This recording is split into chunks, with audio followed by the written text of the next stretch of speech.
আসসালামু আলাইকুম বন্ধুরা। একটা কুলি যার রয়েছে বুক ভরা সাহস, চোখে রয়েছে প্রতিশোধের আগুন। সে তার প্রিয় বন্ধুর শেষকৃত্যে এসে জানতে পারে তার বন্ধুর মৃত্যু স্বাভাবিকভাবে হয়নি, তাকে হত্যা করা হয়েছে। তাই এ রহস্য উন্মোচন করতে দেবা ঢুকে পড়ে তার বন্ধুর সিন্ডিকেটে। এরই সাথে ধীরে ধীরে প্রকাশ পেতে থাকে দেবার অতীতের স্মৃতি, যেখানে বন্ধুত্বের পরীক্ষায় জীবন বাজি রাখা হয়, যেখানে আন্ডার ওয়ার্ল্ড কাপে এক নাম শুনে। তাহলে কি সেই স্মৃতি? তা পুরো গল্পে আমি বিশ্লেষণ করব তোমাদের সাথে। স্বাগত জানাই সিনেমা কাব্যের আজকের গল্পে। তো চলো শুরু করি সুপারস্টার রজনীকান্তের লেটেস্ট মুভি কুলির এক্সপ্লেইন।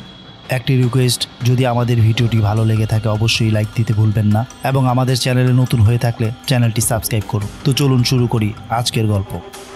গল্পের শুরুতেই এক পুলিশ ইনফরমারের কাছ থেকে আমরা জানতে পারি থিংপিং লজিস্টিকের ব্যাপারে। এই কোম্পানিটি পোর্টে এক্সপোর্ট ইম্পোর্টের কাজ করে থাকে। তাই এই কোম্পানিতে অনেকেই কুলি হিসাবে কাজ করে। প্রত্যেক কুলিকে নির্দিষ্ট নিয়মকানুনের মধ্যে দিয়ে চলতে হয়, কারণ এখানে গোল্ড থেকে শুরু করে অনেক দামি দামি জিনিস স্মাগলিং করা হয়। আর এখানে সবচেয়ে বেশি স্মাগলিং হয় ঘড়ির, যেটার দাম অনেক বেশি। ইনফরমার আরও জানায় এই লজিস্টিক দেখাশোনা করে সাইমন নামের একজন, কিন্তু তার সম্পর্কে বেশি কিছু জানি না। তবে শুনেছি সে একজন কাস্টম অফিসার, তাছাড়া অন্য কোনো ব্যাপার স্যাপারও থাকতে পারে।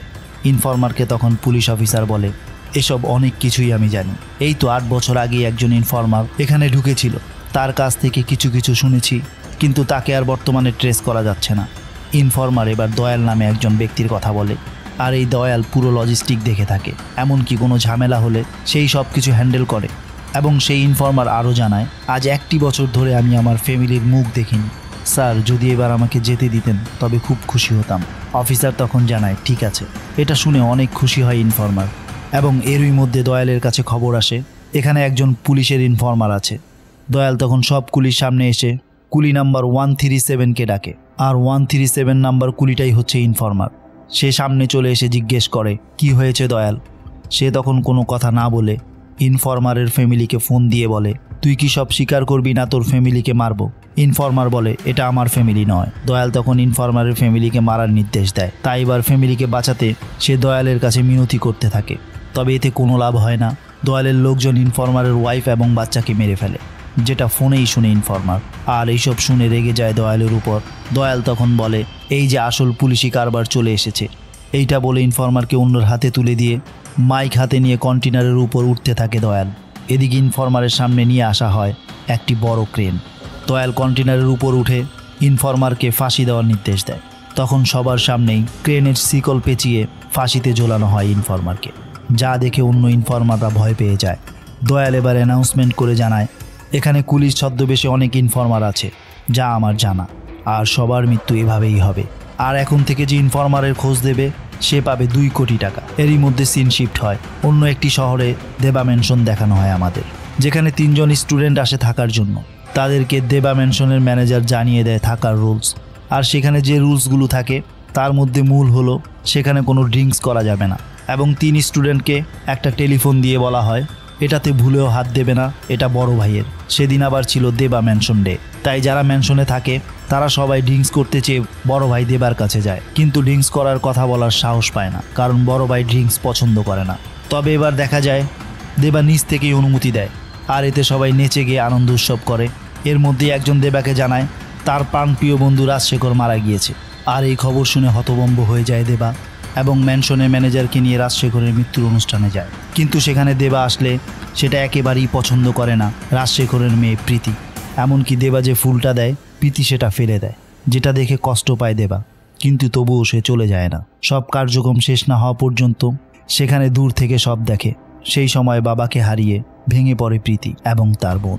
সেই সময় একজনের কাছ থেকে দেবা শুনতে পায় আরও কয়জনের যেভাবে প্রাণ যাবে সে কে জানে। ব্যাপারটা একটু খটকা লাগে দেবার। তাই রাজশেখর লাস্ট কোথায় কাজ করেছে তার খবর নিতে যায়, কিন্তু সে সঠিক তথ্য পায় না। এরপর রাজশেখরের পোস্টমর্টম রিপোর্টও নেয় দেবা। সিন শিফট করে তখন দেখানো হয় দয়ালকে। তাকে কেউ একজন ফোন করে বলে হুটহাট মার্ডার করা যাবে না, এতে অনেক বিপদ আসতে পারে। এদিকে প্রীতি তার বোনকে ক্লাস ফি দিলে জানতে পারে অন্য কেউ ফি দিয়ে দিয়েছে। প্রীতি বুঝতে পারে কে দিয়েছে, তাই সে দেবার কাছে এসে রাগ দেখায়। সে সময় দেবার ম্যানেজার জানায় টাকাটা আমি দিয়েছি, আর ওই টাকা তোমার বাবার। পরের দিন প্রীতি এক জায়গায় যাওয়ার জন্য বের হলে দেবাও সেখানে চলে আসে। প্রীতি তখন জিজ্ঞেস করে, আপনি কি সব সময় আমার পিছু নেবেন? দেবা জানায় হ্যাঁ। তারপর প্রীতিকে তার বাবার পোস্টমর্টেম রিপোর্ট বের করতে বলে। প্রীতি তার কাছে থাকা পোস্টমর্টেম রিপোর্ট বের করে। অন্যদিকে দেবা যেটা কালেক্ট করেছে সেটাও দেখায়।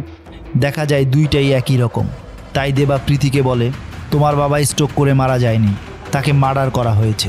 যে মার্ডার করেছে সে তোমাদের উপর আক্রমণ করতে পারে। তোমাদের ফ্যামিলিতে শুধু মেয়ে, তাই তোমাদের প্রোটেক্ট করার জন্য আমি আছি। প্রীতি তখন কিছুটা রাগান্বিত অবস্থায় বলে, তাহলে কি আপনি এখন আমার বাবার হত্যাকারীকে মারতে চাচ্ছেন? এইসব করে আমাদের জীবনকে প্লিজ কঠিন করে তুলতে যাবেন না, এতে আরও বিপদ বাড়বে। আমাদেরকে আমাদেরটা বুঝতে দিন, আপনি পারলে এখান থেকে চলে যান। দেবা তখন বলে, হ্যাঁ, আমি রাজশেখরের হত্যাকারীর সাথে লড়াই করব, কারণ সে আমার প্রাণপ্রিয় বন্ধু ছিল। এই বলে দেবা এবার আসে ওই লোকটির কাছে যে বলেছিল আরও যে কত মৃত্যু দেখতে হবে তার কাছে এসে দেবা রাজশেখরের মৃত্যুর ব্যাপারটা জানতে চাইলে লোকটি মাতাল অবস্থায় একটা জায়গায় নিয়ে এসে এক মেশিন দেখিয়ে বলে, এটাই রাজশেখরের সব কিছু ছিল। ওই জায়গায় রাজশেখর অনেক পার্টস সংগ্রহ করে মোবাইল ক্রিমিটর বানিয়েছিল। এই মোবাইল ক্রিমিটারের মাধ্যমে মুহূর্তেই কোনো কিছু পাউডারে পরিণত করা যেত। 5 বছর আগে রাজশেখর তার এই স্বপ্নের প্রজেক্ট সরকারের সামনে স্থাপন করে। সেখানে সে বলে, এই মোবাইল ক্রিমিটার দিয়ে মৃত জীবজন্তুকে খুব সহজেই ভ্যানিশ করা যাবে, আর এতে করে পরিবেশেরও কোনো ক্ষতি হবে না। কিন্তু সরকারি লোকজন জানায় এই মেশিনের অপব্যবহারও মানুষ করতে পারে, তাই অ্যাপ্রুভাল দেয় না। দেবাকে আরও জানায় সেই সময় সাইমন নামে এক সিন্ডিকেটের অনেক শত্রু বেড়ে যায়, আর এক রাতে সে 22 জনকে একসাথে মারে। সে লাশগুলো গুম করতে তার কাছে কেউ একজন রাজশেখরের মেশিনের কথা বলে। রাজশেখর আবার তার মেশিনের পার্টসগুলো কিংপিং লজিস্টিকের মাধ্যমে নিয়ে এসেছিল, আর সেই সূত্রে তারা মোবাইল ক্রিমিটারের চেয়ারের ব্যাপারে জানে। রাজশেখরকে তখন ডেকে পাঠায় সাইম। তবে সাইমনের এই লাশ ভ্যানিশ করার ব্যাপারটাতে সে কোনোভাবেই রাজি হয় না। আর কোনো উপায় না পেয়ে সাইমন তখন রাজশেখরের মেয়েদেরকে মারার হুমকি দেয়, আর তাই রাজশেখরকে সেটা করতেই হয়। এরপর থেকে প্রতিনিয়ত সাইমন তার শত্রুদের মেরে রাজশেখরের মেশিনে ভ্যানিশ করতে থাকে, আর রাজশেখরও তার মেয়েদের জন্য নিরুপায় হয়ে সেটাই করে যেটা সাইমন করতে বলে। তবে এই কাজের জন্য সাইমন তাকে অনেক টাকা দেয়। এইসব শুনে দেবা জিজ্ঞেস করে, রাজশেখর এসব করার সময় তাদের মেয়ে তার সাথে ছিল? মাতাল লোকটি জানায়, হ্যাঁ, তার মেয়ে প্রীতি ছিল, আর প্রীতি এই সকল বিষয় জানে।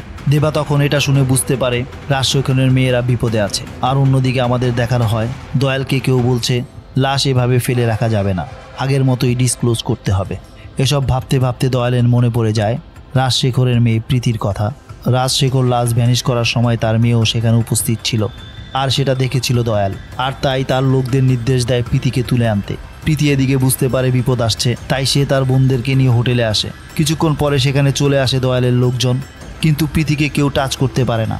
দেবা সেখানে উপস্থিত হয়ে সবাইকে মারে। তারপর দয়ালের লোককে জিজ্ঞেস করে, প্রীতিকে ধরতে তোকে কে এখানে পাঠিয়েছে? ভিলেন তখন জানায় দয়াল প্রীতিকে দিয়ে মেশিন চালাবে, আর এটা শুনে দেবা বলে, এটা তো আমিই পারি।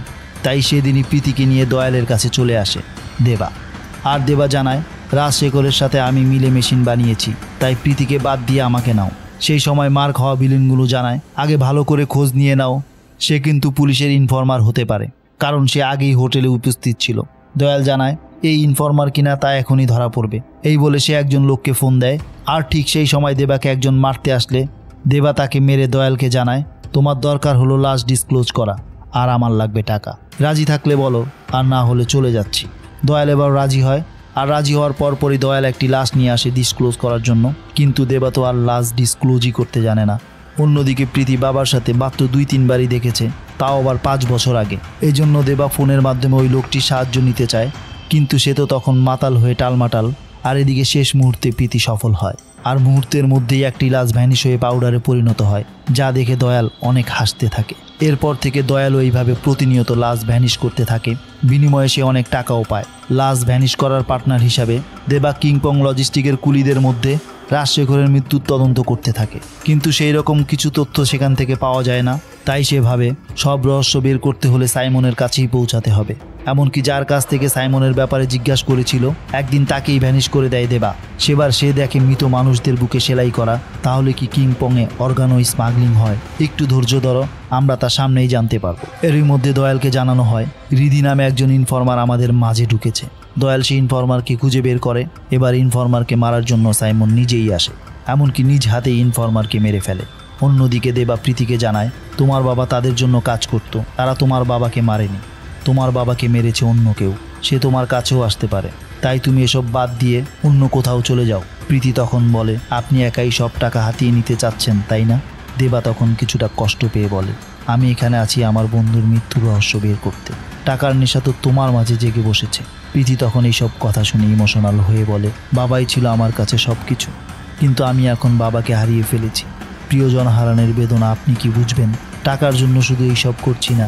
এটা বলে সেদিনের অর্ধেক টাকা দেবাকে দিতে চাইলে দেবা সেই টাকা নেয় না, কারণ সে প্রীতির দিকটি বুঝতে পারে। প্রীতি তখন জানায়, আমি জানি আমার ফুপুর সাথে আপনার রিলেশন ছিল। আমার মা সহ ফুপু গ্যাস সিলিন্ডার বিস্ফোরণে মারা গিয়েছে, কিন্তু তখনকার একটি ছবি আমার কাছে আছে। আমি আপনাকে আঙ্কেল ডাকতে পারবো না, আমি আপনাকে স্যার ডাকবো। এই বলে সেই ছবিটা দেবাকে দেয় প্রীতি। ছবিটা দেখে ইমোশনাল হয় দেবা। আর সেই সময় দয়াল ফোন দেয় দেবাকে এবং ফোন দিয়ে বলে প্রীতিকে নিয়ে পোর্টে আসতে। দেবা জানায় প্রীতি যাবে না, আমি একাই যাচ্ছি। দয়াল তাকে জানায় তাকে সাইমন ডেকেছে। অবশেষে তাহলে অনেক কষ্টের পর সাইমনের দেখা পেতে চলেছে দেবা। দেবা তখন প্রীতিকে সঙ্গে নিয়ে চলে আসে সাইমনের কাছে। সাইমন প্রথমে দেবাকে দেখে বলে, তোমাকে অনেক চেনা চেনা লাগছে। পরক্ষণেই প্রীতিকে দেখে জিজ্ঞেস করে, তোমার নাম কি? প্রীতি তার নাম বলে। এরপর দেবাকে দুইটা লাশ দেখানো হয়। দুই লাশের একজনকে দেখে চমকে উঠে দেবা সহ প্রীতি, কারণ সেখানে একটা লাশ ছিল যেটা দয়ালের। তখন ফ্ল্যাশব্যাক সিন দেখানো হয়। দয়ালই হচ্ছে পুলিশের ইনফর্মার, যে 8 বছর ধরে কাজ করছে, যেটা কিনা সাইমন জানতে পারে। তাই অন্যজনকে মারার আগে দয়ালকেই মারে। সেই সাথে সাইমন তার কুলিদের বলে, দয়ালকে মারার আগে কয়লার পাহাড়ে রাখা 2 কোটি টাকা পুরস্কারের সাইনবোর্ড যে সর্বপ্রথম ছুঁতে পারবে সেই পাবে 2 কোটি টাকা। তখন সবাই সাইনবোর্ডের দিকে ছুটে যায়, আর এই দিকে সাইমন মারতে থাকে দয়ালকে মারার পর অন্য আরেকজনকেও মারে সাইমন। আর ওইদিকে একজন সাইনবোর্ড ছুঁয়ে 2 কোটি টাকা জিতে নেয়। আর এরই মধ্যে ফ্ল্যাশব্যাক সিন দেখানো শেষ হলে সাইমন দেবাকে বলে, এই হচ্ছে পুলিশের ইনফর্মার, আমাকে বাঁচিয়ে আমার কাছে এসেছিল। আজ তাকেও শেষ করেছি, কিন্তু তার লাশ ভ্যানিশ করব না। পুলিশ কমিশনারের বাড়ির সামনে যে কবরস্থান আছে সেখানেই তাকে দাফন করব। পুলিশ যেন নতুন কবর দেখে জানতে পারে এটাই তাদের ইনফর্মারের কবর। এইটা বলে দেবাকে দয়ালের লাশ নিয়ে যেতে বলে। দেবা তখন নিরুপায় হয়ে লাশ নিয়ে যায়, কিন্তু প্রীতির মনে কনফিউশন জাগে। লাশ কবর তো তাদের লোকও দিতে পারত, কিন্তু তাদের দিয়ে কেন করাচ্ছে? আর একই প্রশ্ন দেবার মনে জাগে। তাই দেবা প্রীতিকে বলে, এই কাজে তুমি আর থাকবে না, আমি এখন থেকে সাইমনের হয়ে কাজ করব। তার সাথে মিশে আমি জানবো সব কিছু। তাছাড়া তোমার বাবার মৃত্যুর রহস্য বের করবো। এরই মধ্যে তারা কবরস্থানে এসে দয়ালের লাশ কবর দিতে থাকে। অন্যদিকে সাইমন পার্টি করতে থাকে। এদিকে কবর দেওয়া শেষ হলে দেবা এবং প্রীতি খেয়াল করে কবর থেকে হাত বের করেছে দয়াল। সেটা দেখে দেবা দয়ালকে হাত ধরে টেনে তোলে। দয়াল তখন দেবাকে বলে, আমি পুলিশ, আমার 2টা বাচ্চা আছে, 5 বছর ধরেই আমি তাদের মুখ দেখিনি। দেবা তখন রিস্ক না নিয়ে দয়ালের বেঁচে থাকার কথা সাইমনের লোককে বলে। ভিলেনটা তখন দেবাকে জানায়, দয়ালের কাছে কোটি টাকা আছে, ও কিছু করবে না, আমি আসছি, আমার টাকা সমান ভাগ করে নেব। দেবাকে বলা এইসব কথা আবার একজন শুনে সাইমনকে জানায়। সাইমন তখন ফোন করে দেবাকে জানায় যদি সে তার হয়ে কাজ করে বিনিময়ে সে কিছু দেবে। এটা শুনে দেবা দয়ালকে মারার প্রস্তুতি নেয়। দয়াল নিজেকে বাঁচানোর জন্য মিনতি করতে থাকে। সেটা দেখে প্রীতিরও মায়া হয়। প্রীতি তখন দয়ালকে ছেড়ে দিতে বলে। সে জানায় তার কবরের জায়গায় অন্য কাউকে রেখে দিতে, তার যেহেতু ফ্যামিলি আছে তাকে বাঁচার জন্য ছেড়ে দাও। কিন্তু দেবা তাকে কোনোভাবেই ছাড়ে না এবং শেষমেশ তাকে মেরেই ফেলে। এরই মধ্যে ভিলেনটা এসে দেখে দয়ালকে কবর দেওয়া হয়েছে। সেটা দেখে বলে 200 কোটি টাকা হাতছাড়া হয়ে গেল। দেবা এরপর সাইমনের কাছে আসলে সাইমন অনেক খুশি হয় দেবার কর্মকাণ্ডে। বিনিময়ে সে এবার দেখায় রাজশেখরকে কিভাবে মারা হয়েছে। দেবা দেখে রাজশেখরকে আসলে দয়ালই মেরেছে, কিন্তু তখন দেখা যায় দেবা দয়ালকে না মেরে পালাতে সাহায্য করেছে। দয়ালও আবার নিজের প্রাণের ভয়ে প্রীতিকে তার সাথে রেখেছে। তবে এসব দেখে দেবা রেগে যায়, কিন্তু সে তখন সবাইকে জিজ্ঞেস করে কিন্তু মৃত্যুর আগে রাজশেখর দয়ালের কানে কি বলেছে। সবাই তখন চুপচাপ থাকে। আর সাইমন জানায় কি বলেছে সেটা শুধু দয়ালই জানে, কিন্তু সেই কথা আর দয়াল বলতে পারবে না, কারণ সে এখন মৃত। এরই মধ্যে দয়াল ফোন দেয় দেবাকে, জানায় আমাকে বাঁচতে দিয়ে তুমি নিজেই বিপদে পড়লে। প্রীতি এখন আমার জিম্মায় রয়েছে। যতদিন আমার বেঁচে থাকার কথা সাইমনকে না জানাবে ঠিক ততদিনই প্রীতি সেফ থাকবে। তাছাড়া এতক্ষণে নিশ্চয়ই জেনে গিয়েছো আমিই মেরেছি রাজশেখরকে। দেবা এসবে কিছু চিন্তা করে না। দেবা শুধু জিজ্ঞেস করে রাজশেখর মৃত্যুর আগে কানে কানে কি বলেছিল। দয়াল তখন জানায় পাওয়ার হাউস। আর তখনই সিন শিফট করে 30 বছর পিছনে নিয়ে যাওয়া হয়। সেই সময় দেবা ছিল গ্যাংস্টার, সারাদিন খেত পাওয়ার হাউস ড্রিঙ্ক। রাজশেখর সেই সময় দেবাকে বলে আমার বোনকে তো তোর হাতে তুলে দিলাম, এবার আমাকে ওয়াদা কর যে তুই আর কখনো ড্রিঙ্কস করবি না। তখন ওয়াদা দেয় দেবা। 30 বছর আগের ফ্ল্যাশব্যাক সিন শেষ হলে সেই সময় ওই ভিলেনটা দেবার কানে এসে বলে আমি কিন্তু কবর খুলে দেখব দয়াল সেখানে আদৌ আছে কিনা। সেই সময় দেবা একটা তলোয়ার বের করে ভিলেনকে মারতে থাকে, যা দেখে চমকে উঠে সাইমন পিস্তল তাক করে দেবার দিকে। দেবা তখন জানায় ওকে আমি প্রথমে ফোন করে বলেছিলাম যে দেবা বেঁচে আছে, কিন্তু সেই সময় দয়ালকে মারতে চায়নি। এদের মাঝে কোনো এক সম্পর্ক আছে। সাইমন জানায়, এটা আমি জানি, ওই ব্যাপার আমি পরে দেখব।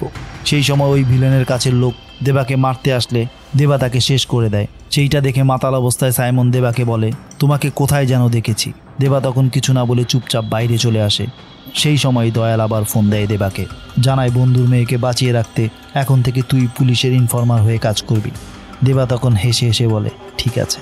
এ পর্যায়ে সিন পিছনে নিয়ে গিয়ে রাজশেখরের মৃত্যুর দিন দেখানো হয়। রাজশেখর কিংপং লজিস্টিকের গোপন রুমে কোনো একটা জিনিস খুঁজতে থাকে, যেটা দেখে ফেলে দয়াল। তাই দয়ালই সেখানে মারতে শুরু করে রাজশেখরকে। রাজশেখর তখন জানায় যে আমাকে মেরে সব জায়গায় পাবলিশ করবি ন্যাচারালদের।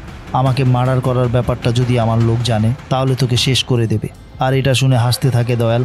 হেসে হেসে বলে, তুই মারা গেলে তোর 3 মেয়ের কী হবে সেটা চিন্তা কর। এবার রাজশেখর হেসে বলে, তুই তাদের ধারের কাছেও যেতে পারবি না, এমনকি তোর বসও যেতে পারবে না। যদি যাওয়ার চেষ্টা করিস তাহলে আমার লোক সবাইকেই শেষ করবে। আর এইসব শুনে হেসে দয়াল বলে, তো তাকে আসতে বল, আমি অপেক্ষা করব। সে আসলে কি বলবো বল। রাজশেখর কানের কাছে গিয়ে বলে, পাওয়ার হাউস। আর তখন দয়াল হাসতে হাসতে মারে রাজশেখরকে। দয়াল রাজশেখরকে কিভাবে মেরেছে তা প্রীতিকে শোনায় এবং তাকে জানায়, মৃত্যুর আগে তোমার বাবা প্রাণ ভিক্ষা চেয়েছিল। উল্টো দেখা যায় রাজশেখর একদম হাসি খুশি ছিল। বাবার মৃত্যুর এসব ব্যাপার জেনে কষ্ট পায় প্রীতি। এরপর দয়াল প্রীতিকে নিয়ে আসে অন্য একটি জায়গায়, যেখান থেকে দেবাকে ফোন করে জানায়, এখন থেকে আমি যা বলবো সেটাই তোকে শুনতে হবে। আর যদি না শুনো তাহলে আমার হাতে প্রীতি মারা যাবে, অন্যদিকে আমার লোকদের হাতে তুইও মরবি। দেবা তাই দয়ালের কথা মতো এক পোর্টে যায়। সেখানে একজন থেকে টাকা এবং পাসপোর্ট নেয়।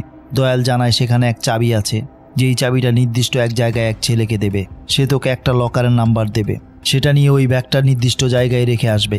দেবা সেটাই করে। সেই সময় আবার দয়াল প্রীতিকে বলে, আমাকে কিছু করতে যেও না, তোমার 2 বোনও এখন আমার জিম্মায়। এদিকে দেবা নির্দিষ্ট জায়গায় ব্যাগ রাখতে আসলে দেখে সেখানে অনেক গোল্ড এবং টাকা পয়সা রয়েছে। দয়াল তখন প্রুফ অনুযায়ী ব্যাগ রাখার ছবি দিতে বলে দেবাকে। দেবা সেটাই করে। এই পর্যায়ে সাইমনের ছেলে অর্জুনকে তাদেরই এক কর্মীর সাথে প্রেম করতে দেখা যায়। অর্জুন সেই প্রেমের সম্পর্ক তার বাবাকে জানাতে ভয় পায়, তাই সে তার প্রেমিকাকে জানায়, আমি বাবাকে না বলতে পারলেও একজনকে দিয়ে বলাবো। ওইদিকে দয়াল আরও একটি কাজ দেয় দেবাকে। তাকে জানায় কিংপিংয়ের গোপন রুম থেকে একটা ডকুমেন্ট নিয়ে আসতে। দেবা প্রীতিকে বাঁচাতে দয়ালের কথা অনুযায়ী সেই ডকুমেন্টের খোঁজে বের হয়। গোপন রুমের দিকে যেতে থাকলে অর্জুন একটি কথা বলতে আসে দেবার সাথে। দেবা সেই সময় কিছুটা ভয় পেয়ে যায়, এই বুঝি সে ধরা খেয়ে যাবে। তারপর কৌশলে অর্জুনকে ম্যানেজ করে গোপন রুমের পাসওয়ার্ড দিয়ে প্রবেশ করলে দেখায় কয়েকজন গুন্ডা 2 কোটি টাকা যে পুরস্কার পেয়েছে তাকে সেখানে আটকে রাখা হয়েছে। দেবাকে দেখে সেই গুন্ডা বলে, একে মেরে আমরা টাকা ভাগ করে নেব। দেবা জানায় ঠিক আছে। ওই 2 কোটি টাকা যে লোকের কাছে রয়েছে, দেবা তার ডকুমেন্টও দেখতে পায়। কিন্তু পরক্ষণে গুন্ডারা দেবাকে বলে, এই রুমে ঢোকার পাসওয়ার্ড তো আপনার জানা থাকার কথা নয়, কিভাবে ঢুকলেন? দেবা তখন কোনো জবাব না দিয়ে সবাইকে মেরে ফেলে এবং লোকটির কাছ থেকে ডকুমেন্ট চায়। লোকটির ডকুমেন্ট বের করে জানায়, এই ডকুমেন্ট কোনো সাধারণ ডকুমেন্ট নয়। এই যে এখানে যে কাজ চলে সেটা শুধুমাত্র উপরে, ভিতরে চলে বিশাল বড় এক ক্রাইম। এখানকার কুলি থেকে কর্মীদের বেড়ে তাদের হাট বাইরের দেশে পাচার করা হয়, আর এটার সাথে জড়িত বড় ইন্টারন্যাশনাল মাফিয়া। সব ক্রাইম ফাইলই এখানে আছে। সামনে কার কার হাট নেওয়া হবে তার তালিকাও রয়েছে এখানে। দেবা তখন দেখে সেখানে প্রীতির নামও রয়েছে। লোকটি তখন জানায়, আমি আসলে পুলিশের ইনফর্মার দয়ালের সাথে কাজ করতাম। এবার দয়ালের পুরো ইনফরমেশন নিতে একজনের কাছে আসে দেবা। সেখানে দেবা জানতে পারে দয়ালের আসল নাম দিলীপ। সে একজন কনস্টেবল ছিল, আর ছদ্মনামে তাকে কিংপংয়ে পাঠানো হয়েছে। তাছাড়া তার ফ্যামিলিও আছে। সেই সময় দেবার ম্যানেজার ফোন করে দেয় দেবাকে, যে আবার দয়ালকে ফলো করছিল। দেবা শুধু তার ম্যানেজারকে বলে, প্রীতিকে চোখে চোখে রাখো। ডকুমেন্টের পর দয়াল আরও একটি কাজ করতে বলে দেবাকে, আর এবারের কাজ হচ্ছে সাইমনের ছেলে অর্জুনকে মেরে ফেলা। দেবা এই কাজটি করতে চায় না, কারণ একমাত্র অর্জুনই ছিল এখানে ভালো। কিন্তু দয়াল তখন প্রীতিকে মারার হুমকি দেয়, তাই নিরুপায় হয়ে দেবা আসে অর্জুনের কাছে। তাকে গাড়িতে তোলে। এতে অর্জুন খুশি হয়, কারণ সে আজ তার ভালোবাসার কথা বলতে পারবে। কিন্তু দেবা অর্জুনকে সাথে করে নির্জন এলাকার দিকে ড্রাইভ করে নিয়ে যেতে থাকে। এতে অর্জুন বুঝতে পারে তাকে আজ দেবা মারবে। পরক্ষণেই দেবা পিস্তল ধরে অর্জুনের দিকে, কিন্তু তাকে মারে না। এক জায়গায় নিয়ে গাড়ি থামায়। সেখানে অর্জুন তার প্রেমিকাকে দেখতে পায়। সেই সময় অর্জুনের গাড়ি ফলো করছিল সাইমনের একজন লোক। সে আবার সাইমনকে ফোন করে, কিন্তু সাইমন প্রথমে ফোন ধরে না, কারণ সে তখন ইন্টারন্যাশনাল মাফিয়াদের সাথে মিটিং করছিল। আবারও ফোন দিলে এবার সাইমন ফোন রিসিভ করলে জানতে পারে অর্জুন দেবার সাথে এক জায়গায় এসেছে। সাইমন এটা শুনে অর্জুনকে চোখে চোখে রাখতে বলে। এরপর সাইমন নিজে থেকে অর্জুনকে ফোন দিয়ে জিজ্ঞেস করে সে এখন কোথায়। অর্জুন মিথ্যা কথা বলে, তাই সাইমন তার লোককে নির্দেশ দেয় উল্টাপাল্টা কিছু হলে সে যেন ব্যবস্থা নেয়। এদিকে দেবা অর্জুনকে তার প্রেমিকার কাছে যেতে বলে এবং সেখান থেকে দূরে কোথাও চলে যাওয়ার নির্দেশ দেয়, আর সেও সেখান থেকে চলে যায়। কিছুক্ষণ পর দয়াল দেবাকে টেক্সট করে জানায় ইউ মেড এ মিস্টেক। পরের দিন দয়াল প্রীতিকে নিয়ে একটি উঁচু বিল্ডিংয়ে ওঠে আর সেখান থেকে তাকে ফেলে দেওয়ার ভয় দেখায়, কারণ দেবা অর্জুনকে মারেনি। দেবা তখন প্রথমে প্রীতির জন্য মিনতি করলেও পরক্ষণেই তার রূপ বদলে যায়, আর সে দয়ালকে বলে তোর নাম যে দিলীপ তা আমি জানি, তুই তোর ধন সম্পদের রুম চেক কর আর সেখানে কিছু আছে কিনা দেখ। দয়াল তখন লোক পাঠালে দেখতে পায় সেখানে কিচ্ছু নেই। দেবা এর পর বলে তুই প্রীতির 2 বোনকে জিম্মি করে রেখেছিস তাই না, সেটাও একটু চেক করে দেখ। দয়ালের লোক গিয়ে দেখে সেখানে কেউ নেই। দেবা তখন বলে তুই কি আমাকে কাঁচা খেলোয়াড় ভেবেছিস। এই পর্যায়ে ভিডিও কলে দেবা দয়ালের বউ কল্যাণীকে দেখায় এবং সেখানে দেখা যায় দেবা কল্যাণীকে ওই ভ্যানিশ চেয়ারে বসিয়ে রেখেছে। আর তখন উন্মোচন হয় এক রহস্যের, দেখা যায় দয়ালের ওয়াইফই ছিল অর্জুনের গার্লফ্রেন্ড। আর এই সব কিছু দেখে দয়াল প্রীতিকে ছেড়ে দিতে বাধ্য হয়। প্রীতি তখন তার বাবার বদলা হিসাবে দয়ালকে চড় মারে, এমনকি যে রশি দিয়ে প্রীতিকে বেঁধে রেখেছিল সেটা হাত এবং গলার সাথে বেঁধে কুকুর বানিয়ে সেখান থেকে চলে যায়। এদিকে দেবাকে মেনশন করে একজন লোক ফোন করে জানায় এখানে 10 জন গুন্ডা এসেছে। দেবা জানায় সে এসেছে সেই সময় রাজশেখরের বন্ধু, যে রাজশেখরের সব ব্যাপারে দেবাকে বলেছে। সে দেবাকে জিজ্ঞেস করে তোমার কুলি নম্বর 5821 তাই না। দেবা জানায় হ্যাঁ। লোকটি তখন বলে তোমার টেলিফোনে যে ফোন দিয়ে 5821 বলেছে সে হচ্ছে তোমার মেয়ে, আর রাজশেখরই এটা আমাকে জানিয়েছিল। এতদিন পর দেবা তার যে একটি মেয়ে আছে এটা শুনে অবাক হয়ে যায়, তাই ছুটে যেতে থাকে ম্যানশনের দিকে। এদিকে অর্জুন রাগ দেখায় কল্যাণীর উপর। কল্যাণী তখন বলে আমিও দয়ালের ফাঁদে পড়ে এসব করেছি। অর্জুনের মন নরম হয়, তাই সে কল্যাণীর হাতের বাঁধন খুলে দেয়। আর তখনই কল্যাণী হয়ে ওঠে অনেক ভয়ঙ্কর। সে সবাইকে মারতে থাকে এবং জানায় সে একজন পুলিশের ইনফর্মার, কিন্তু সে আর দয়াল মিলে আলাদা ধান্দা শুরু করে। এ সময় এসব বলে ওই চেয়ারে শেখরের বন্ধুকে রেখে জীবন্ত মেরে ফেলে এবং ফোন দেয় দয়ালকে। ফোন দিয়ে বলে যেভাবে হোক মেয়েটিকে ধরো, ও এখনও হাইওয়ে পার হয়নি। দয়াল আবারও প্রীতির পিছু নেয়, একসময় রাস্তাও পেয়ে যায়। প্রীতির সাথে লোকজনদের ধরে মারতেও থাকে। তখন দেবার ম্যানেজার প্রীতিকে নিয়ে যেতে থাকে স্টেশনের দিকে। এদিকে দেবা মেনশনে এসে প্রীতির 2 বোনকে জিজ্ঞেস করে তোমাদের বাবা কি রাজশেখর। 2 বোন জানায় হ্যাঁ। এরই মধ্যে দেবাকে জানানো হয় সব গুন্ডারা ঘিরে ধরেছে। দেবা তখন পুরো ম্যানশনে গান লাগিয়ে মারতে শুরু করে সবাইকে। ওদিকে প্রীতির ট্রেনের মধ্যে দয়ালের সম্মুখীন হয়। তখন প্রীতির মনে পড়ে যায় তার বাবা তাকে একবার বলেছিল বিপদে পড়লে তোর ফোনে একটা নাম্বার দেওয়া আছে, সেই নাম্বারে ফোন দিয়ে কুলি নাম্বার 51 বলবি। বাবার এই কথা মনে পড়ায় প্রীতি তার মোবাইল থেকে ওই নাম্বারে কল দিলে দেবার টেলিফোনে কল আসে। সেটা শুনে দেবার লোক দেবাকে মারামারি অফ করে আগে ফোনটি ধরতে বলে। দেবা ফোন ধরলে প্রীতি বলে আপনি কে আমি জানি না, আমার বাবা একবার আমাকে বলেছিলেন আমি যদি কখনো বিপদে পড়ি তাহলে যেন আপনাকে ফোন করি। প্রীতি তারপর নিজের পরিচয় দেয়। দেবা তখন বুঝতে পারে প্রীতি তার মেয়ে, কিন্তু তারা বেশিক্ষণ কথা বলতে পারে না, কারণ ততক্ষণে দয়াল আক্রমণ করে ফেলে প্রীতিকে। এতে প্রীতির ফোন নিচে পড়ে যায়। আর এদিকে দেবা পুরো অ্যাকশন মুডে হাজির হয়, সে সবাইকে মারে। তারপর একজনকে ফোন দিয়ে স্টেশনে লোক পাঠাতে বলে। ওইদিকে দেবার ম্যানেজার প্রীতিকে সেভ করতে দয়ালকে নিয়ে ট্রেন থেকে কোনো মতে নেমে যায়, কিন্তু শেষমেশ দেবার হাতে প্রাণ যায় ম্যানেজারের। কিন্তু এই সময় প্রীতি কিছুটা সেফ জোনে চলে যায়। ঠিক তখনই ট্রেন থেকে কল্যাণী বলে আমি প্রীতির ব্যাপারটা দেখছি, তুমি গিয়ে আগে অর্জুনের গাড়ি খোঁজো, সেখানে ইম্পর্টেন্ট ডকুমেন্টগুলো আছে। দয়াল খুঁজতে খুঁজতে গাড়িটি খুঁজে পায়। সেই গাড়ি থেকেই দয়াল ভিডিও কল দেয় সাইমনকে। সাইমন তখন দাহা নামে একজনের সাথে ভিডিও কলে মিটিংয়ের প্রস্তুতি নিচ্ছিল, কিন্তু তখনই তার কাছে ফোন আসে দয়ালের। দয়ালকে এভাবে জীবিত দেখে অবাক হয় সাইমন। দয়াল তখন বলে সব কিছুর পেছনে আসলে রয়েছে দেবা, সেই সব কিছু খেলছে। যদি তাকে থামাতে চান তাহলে অবশ্যই স্টেশনে লোক পাঠান, সেখানে রাজশেখরের মেয়ে প্রীতি আছে। এইসব বলতে বলতে ভিডিও কলে অর্জুনকে মেরে ফেলে দয়াল, যেটা দেখে প্রচণ্ড আকারে রেগে যায় সাইমন। রাগ করাটাও স্বাভাবিক, কারণ তার ছেলেকে মেরে ফেলা হয়েছে। ওইদিকে দেবাকে মারতে আরও গুন্ডা চলে আসে। দেবা তখন তার মেয়েকে বাঁচাতে যেতে চাইলে গুন্ডারা পেছন থেকে দেবাকে লক্ষ্য করে কোরাল ছুঁড়ে মারে, আর যেটা গিয়ে লাগে দেবার শরীরে। তারপর গুন্ডা জানায় আমি জানি তুই একজন কুলি, তোর 18 জন সঙ্গী আছে, আজ সবাইকে এক এক করে শেষ করব। অন্যদিকে সিটি মারে দেবা, সেই শীষের সুরে সব কুলিরা ভয়ঙ্কর হয়ে সব গুন্ডাদের মারতে থাকে। দেবা তখন জানায় আমরা 18 জন নই, আমরা 19 জন। আর তখন ডাক দেয় কালিশা নামে একজনকে। কালিশা তখন তার খেল দেখায়। এরপর সব কুলিরা মিলে গুন্ডাদের ইচ্ছা মতো মারতে থাকে। অন্যদিকে কল্যাণী এসে প্রীতিকে বলে আমাকে দেবা স্যার পাঠিয়েছে, আর এই বলে প্রীতিকে গাড়িতে ওঠায়। কিন্তু গাড়িতে কল্যাণীকে তখন একজন ফাঁদে ফেলে নিয়ে যায়। যেটা আবার দেবার লোকজন দেখে দেবাকে ফোন করে জানায়।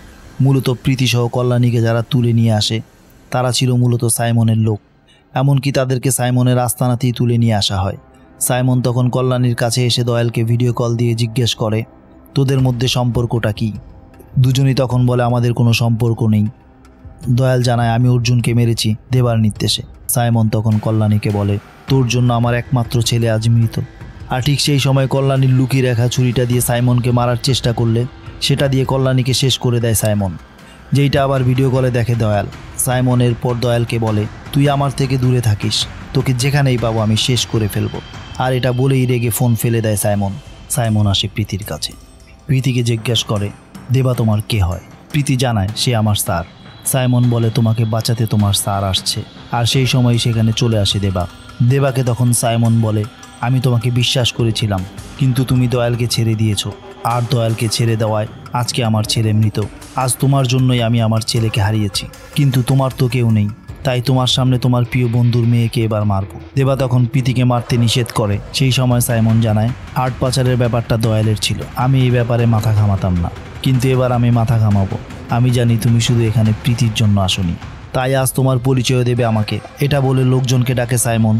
তারপরে তাকে জানায়, প্রীতিকে অপারেশন থিয়েটারে নিয়ে যাও, আর সব সময় আমার সাথে ওয়াকিটকিতে কানেক্ট থাকবে, এবং আমি বলা মাত্রই হার্ট খুলে নেবে।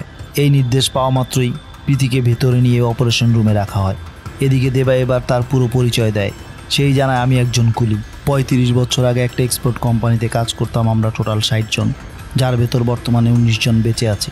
এবং সেখানেই কুলির কাজ করতে গিয়ে রাজশেখরের সাথে আমার পরিচয় হয়। একসময় দুজনের মধ্যে খুব ভালো সম্পর্ক তৈরি হয়, এমনকি সম্পর্কটা এতটাই গভীর ছিল রাজশেখরের বোনের সাথে আমার বিয়ে হয়। আর হ্যাঁ, প্রীতি রাজশেখরের মেয়ে নয়, প্রীতি আমারই মেয়ে। দেবা তখন আরও জানায়, আমাদের কোম্পানিতে একজন পুলিশ রেড দেয়। সেদিন আমরা জানতে পারি আমাদের দিয়ে অবৈধ মালামাল পরিবহন করা হচ্ছিল। আমরা নির্দোষ থাকার পরেও প্রায় ৫০০ জন কুলিকে পুলিশ গ্রেপ্তার করে। ৫০০ জনের কাছে এসে পুলিশ জানায়, যদি আমরা ১০০ জন স্মাগলিংয়ের সাথে জড়িত থাকার কথা স্বীকার করি তাহলে বাকি ৪০০ জন বেঁচে যাবে। রাজশেখর তখন ১০০ জনের মধ্যে আমাকে নাম লেখাতে নিষেধ করে। সে জানায়, যদি আমি নাম লেখাই তাহলে সে আমার সাথে কোনো সম্পর্কই রাখবে না, এমনকি তার বোনকেও আমার কাছ থেকে নিয়ে যাবে। তখন আমার সামনে চলে আসে ফ্যামিলি বনাম কুলি। আমি কুলিকেই বেছে নেই। এক পর্যায়ে মালিক আমাদেরকে ছাড়িয়ে নেয়। তারপর আমাদের ১০০ জনকে একটা শিপে করে শরণার্থী শিবিরের দিকে নিয়ে যাওয়া হয়। আর সেখানে উপস্থিত ছিল কোম্পানির মালিক।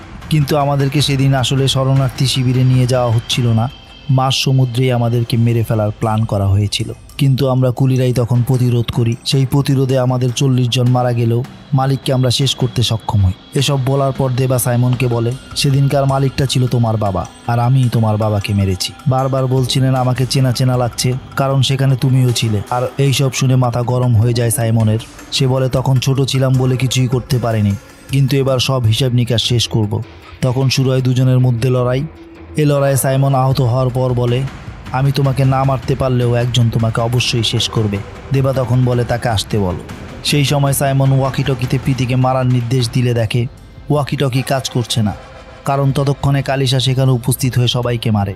এদিকে দেবা ঘড়ির সাথে ঘড়ি লাগিয়ে বানায় এক রশি, আর সেই ঘড়ি দিয়ে বানানো রশি দিয়ে সাইমনের চ্যাপ্টার ক্লোজ করে দেয়। সেই সাথে সাইমনের সাম্রাজ্য ধ্বংস করে। সেই সময় সাইমনের সাম্রাজ্য ধ্বংস করে যেতে থাকলে একদল তখন বন্দুক নিয়ে এসে দেবাসহ সবাইকে ঘিরে ফেলে। তারপর সবাইকে মুখ বেঁধে এক জায়গায় নিয়ে আসে। সেখানে ধরে নিয়ে আসা হয় পুলিশ ইনফরমারদেরও। এক সময় সেখানে হেলিকপ্টারে করে চলে আসে ইন্টারন্যাশনাল মাফিয়া দাহা এবং তার বাবা। দাহা এসে কোনো কথা না বলে গুলি করে সব ইনফরমারদের মেরে ফেলে। এরপর দাহা তার বাবার থেকে কুলিদেরকে মারার পারমিশন নিয়ে প্রথমে দেবাকে মারতে গিয়ে থেমে যায়। তখন আবারও দেখানো হয় ফ্ল্যাশব্যাক। শরণার্থী শিবিরে যাওয়ার সময় দেবা এবং কালিশা মিলে সাইমনের বাবা সহ সকল সৈন্যদের মেরে ফেলে। সেই সময় সেই শিপে বাবার সাথে ছিল দাহাও। তাই দাহা দেবাকে বলে, তুমি তো দেবা, তোমাকে আমি কত জায়গায় খুঁজেছি কিন্তু কোথাও পাইনি। আমি তোমাকে সেদিনের পর থেকে ডান হাত করতে চেয়েছিলাম, কিন্তু তোমাকে আর খুঁজে পাইনি। এখন যখন পেয়েছি তাহলে বলো আমার ডান হাত হয়ে কাজ করবে কিনা। দেবা জানা, আগে তোমার বাবার সাথে কথা বলি। দাহার বাবা তখন দেবাকে দেখে কাঁপতে শুরু করে, কারণ সে জানে দেবা কী জিনিস। তাই দেবাকে কোনো কম্প্রোমাইজ করতে বলে না, উল্টো ছেলে দাহাকে জানায় তার সাথে সব কিছু সেটেলমেন্ট হয়ে গিয়েছে, সব কুলিকে ছেড়ে দাও। সেই সময় সেখানে দয়ালকেও ধরে আনা হয়। দাহা দয়ালকে মারার জন্য এগিয়ে যেতে থাকলে দেবা বলে, এটা আমার শিকার। এবার দয়ালের জন্য ক্রেন দিয়ে গর্ত করা হয়। দয়াল মৃত্যুর আগ মুহূর্ত পর্যন্ত রাজশেখরের কথা মনে করে। রাজশেখর তাকে বলেছিল এমন একজন আসবে যে হবে সবার বস। অবশেষে দয়াল কিনা সেটা নিজের চোখে দেখল। দেবা তখন জিজ্ঞেস করে, তোর শেষ কথা কি? দয়াল জানায়, পাওয়ার হাউস। দেবা এটা শোনার পরই মাথা দিয়ে আঘাত করে দয়ালকে গর্তে ফেলে মাটি চাপা দেয়। একজনের জন্য এত বড় বিশাল গর্ত করায় দাহা জিজ্ঞেস করে, এত বড় গর্ত কেন করা হলো? দেবা তখন জানায়, এই দয়াল কবর থেকে উঠে আসে, তাই এত বড় গর্ত যেন সে আর উঠতে না পারে। এই পর্যায়ে দাহা বলে, বাবার সাথে না হয় এবার সেটেলমেন্ট করলে, কিন্তু আমি তো আমার বন্ধুর মৃত্যুর বদলা নেবই। দেবা জানায়, আমি সবসময় প্রস্তুত আছি সব কিছুর জন্য। তো সব চ্যাপ্টার ক্লোজ হলে প্রীতি তার বোনদের নিয়ে বিদেশ যাওয়ার জন্য এয়ারপোর্টে আসে। সেখানে সবাইকে বিদায় জানাতে আসে দেবাও। প্রীতি তখন দেবাকে জিজ্ঞেস করে, আপনার কুলি নাম্বার কত? দেবা ভুল নাম্বার বলে, কারণ রাজশেখরের 3 মেয়ে জানে তাদের বাবা রাজশেখর, তাই দেবা এটা গোপন রাখে। প্রীতি এরপর জিজ্ঞেস করে, আপনি কি কুলি নাম্বার 52-1কে চেনেন? দেবা জানায় না। শেষ বিদায়ের সময় প্রীতি দেবাকে বলে, আমি কি আপনাকে সান্না ডেকে আঙ্কেল ডাকতে পারি? দেবা হাসি মুখে জানায়, ঠিক আছে। এরপর দুজনে মিলে দুদিকে চলে যায়। দেবা তখন শুধু প্রীতির দেওয়া সেই পুরনো ছবিটা দেখে, যেখানে দেবা এবং দেবার ওয়াইফ একই সাথে আছে। ছবিটি দেখে ইমোশনাল হয়ে যায় দেবা। তো এই ছিল আজকে কুলি মুভির গল্প।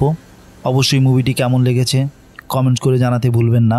ভিডিওটি ভালো লাগলে অবশ্যই ভিডিওতে একটি লাইক দিবেন এবং কমেন্টে জানাতে পারেন পরবর্তীতে কী মুভি দেখতে চান সিনেমা কাব্যর পর্দায়। তো সে পর্যন্তই ভালো থাকেন। আল্লাহ হাফেজ।